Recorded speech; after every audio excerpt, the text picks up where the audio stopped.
ডুইট video নিয়ে কাজ করতে হলে একটু সতর্কমূলক ভাবে কাজ করতে হবে আর ভালো করে এডিট করতে হবে, তাহলে আপনি মনিটাইজেশনটি ফেসবুকে যারা ডুইট ভিডিও নিয়ে কাজ করতেছেন তাদেরকে বলবো যে অবশ্যই যদি আপনি ভালো করে এডিট করে ডুইট ভিডিও আপলোড করতে পারেন তাহলে অবশ্যই আপনি মনিটাইজেশনটি পাবেন।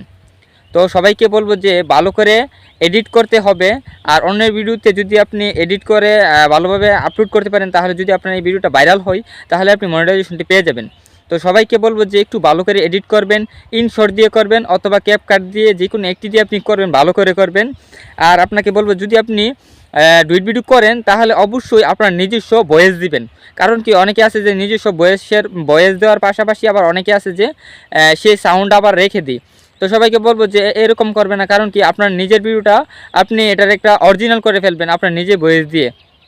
না হলে কি হবে জানেন, যদি আপনি নিজের ভয়েস দেন পাশাপাশি আবার অন্যের ভয়েসও থাকবে বা একটা মিউজিক থাকবে তাহলে আপনি মনিটাইজেশন না পাওয়ার সম্ভাবনা থাকে। তো সবাইকে বলবো যে অবশ্যই নিজস্ব হয়ে যাবে, কারণ কি আপনি যদি ভয়েস দেন তাহলে অরিজিনাল হয়ে যাবে এই আপনার ভিডিওটা। তো সবাইকে বলবো অবশ্যই ডুইট ভিডিও নিয়ে কাজ করতে হলে একটু সতর্কমূলক ভাবে কাজ করতে হবে আর ভালো করে এডিট করতে হবে, তাহলে আপনি এই মনিটাইজেশনটি পেয়ে যাবেন।